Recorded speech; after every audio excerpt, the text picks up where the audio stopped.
یعنی ایسا ہوتا ہے نا کہ لوگ بولنا شروع کرتے ہیں، نثر یا شاعری ہوتی ہے، اور پھر جو چیز محسوس ہوتی ہے اسے شاعری کی صورت میں بیان کر دیا جاتا ہے۔ عوامی رنگ رلیوں، چہل پہل، تفریح وغیرہ میں شوق و ذوق سے شریک ہوتے۔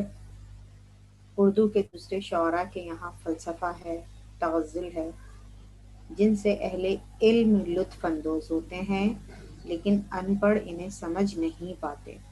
کیوں؟ کیونکہ ان میں عوام کے دلوں کی دھڑکنیں نہیں ہوتی نا۔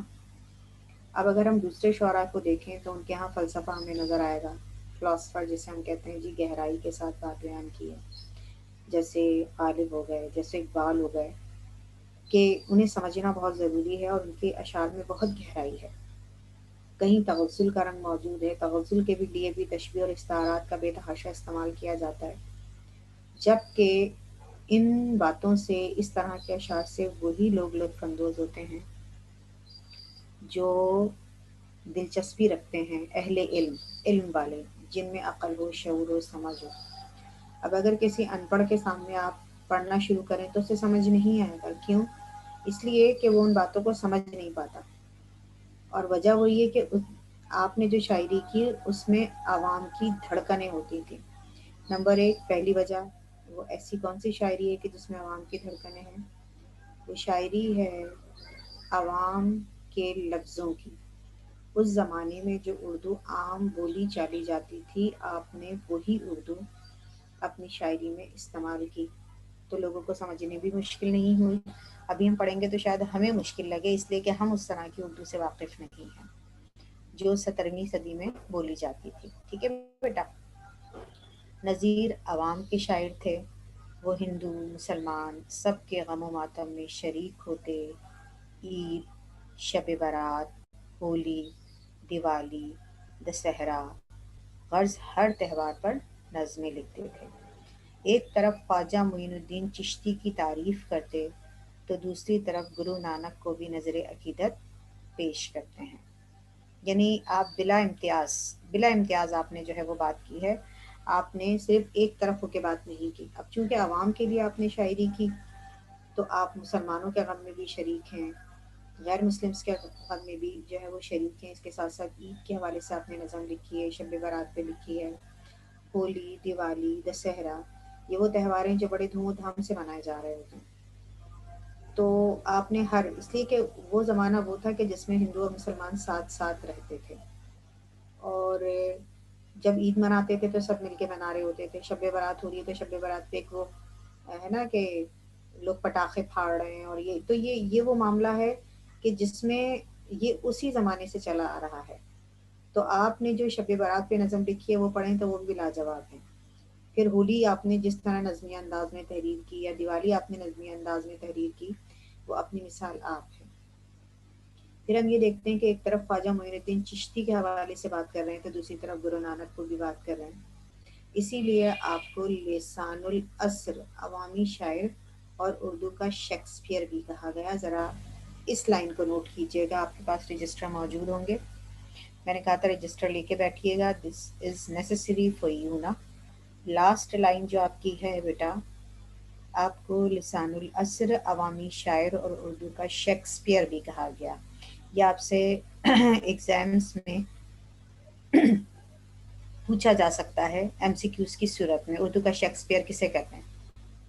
تو آپ کا دماغ شاید امتیاز علی تاج کی طرف چلا جائے یا مرزا ادیب کی، حالانکہ مزے کی بات یہ کہ اردو کا شیکسپیئر نذیر اکبر آبادی کو کہا گیا ہے۔ ٹھیک ہے بیٹا؟ اور لسان العصر اور عوامی شاعر، یہ ذرا یہ والی لائن نوٹ کر لیجئے، پھر میں آگے چل رہی ہوں۔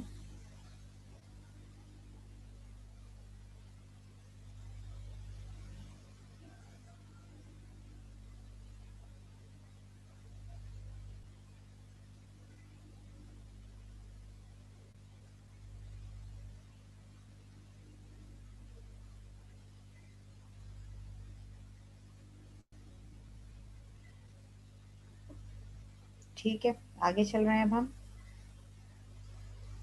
یہ آپ کی کتاب ہے، کتاب میں نظم کھول لیجئے، میں نے ابھی آپ سے عرض کیا تھا کہ یہ نظم کتاب ہی کی ہے، 173 اس کا پیج نمبر ہے۔ میں پڑھ رہی ہوں ایک دفعہ اور پھر میں چاہوں گی کہ میں آپ سے بھی ریڈ کرواؤں. تھوڑی سی مشکل اردو ہے اس میں. مشکل اس حوالے سے کہ یہ اس زمانے میں 17ویں صدی میں یہ اردو بولی جاتی تھی. فضا بعد میں ریڈ کرواتی ہوں، پہلے میں پڑھ لوں پھر میں ابھی سے ریڈ کرواؤں گی. ٹھیک ہے بیٹا. اسرار قدرت، قدرت کے راز. اس حوالے سے نظم لکھیے.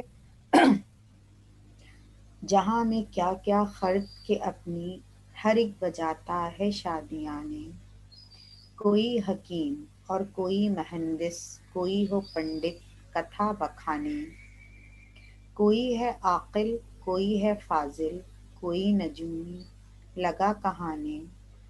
جو چاہو کوئی یہ بھید کھولے، یہ سب ہیں ہیلے یہ سب بہانے. پڑے بھٹکتے ہیں لاکھوں دانا، کروڑوں پنڈت ہزاروں سیانے. جو خوب دیکھا تو یار آخر، خدا کی باتیں خدا ہی جانے. ہوا کے اوپر یہ آسماں کا بیچو با خیمہ جو تن رہا ہے. نہ اس کی میخیں نہ ہیں تنابیں، نہ اس کی چوبیں ادھر کھڑا ہے. ادھر ہے چاند اور ادھر ہے سورج، ادھر ستارہ ادھر ہوا ہے. کسی کو مطلق خبر نہیں ہے کہ پر کب بنا ہے اور کاہے کاہے. پڑے بھٹکتے ہیں لاکھوں دانا، کروڑوں پنڈت ہزاروں سیانے. جو خوب دیکھا تو یار آخر، خدا کی باتیں خدا ہی جانے. فلک تو کہنے کو دور ہے گا، زمیں کا اب جو یہ بسترا ہے. کھڑے ہیں لاکھوں پہاڑ جس پر، فلک سے سر جس کا جا لگا ہے. ہزاروں حکمت کا ایک بچھونا، یہ پانی اوپر جو بچھ رہا ہے. بہت حکیموں نے خاک چھانی، کوئی نہ سمجھا یہ بھید کیا ہے. پڑے بھٹکتے ہیں لاکھوں دانا، کروڑوں پنڈت ہزاروں سیانے. جو خوب دیکھا تو یار آخر، خدا کی باتیں خدا ہی جانے. زمیں سے لے کر جو آسماں تک بھری ہے لاکھوں طرح کی خلقت. اب لوگ خلقت کی بات ہو رہی ہے، لوگوں کی. کہیں ہے ہاتھی کہیں ہے چیونٹی، کہیں ہے رائی کہیں ہے پربت. یہ جتنے جلوے دکھا رہی ہے خدا کی صنعت، خدا کی حکمت. جو چاہے کھولے یہ بھید اس کے، کسی کو اتنی نہیں ہے قدرت. پڑے بھٹکتے ہیں لاکھوں دانا، کروڑوں پنڈت ہزاروں سیانے. جو خوب دیکھا تو یار آخر، خدا کی باتیں خدا ہی جانے.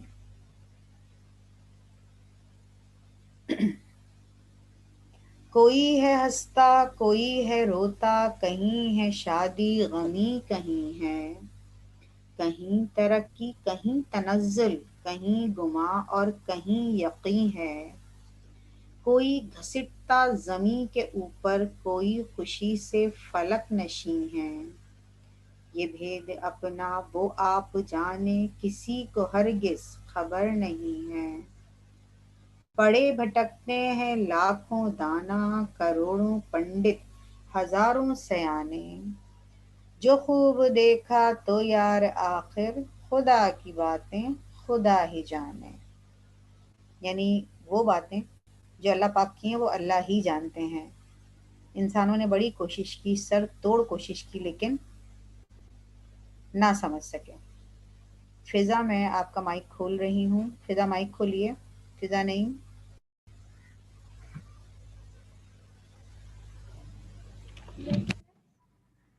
جی بیٹا پڑھیے گا ذرا.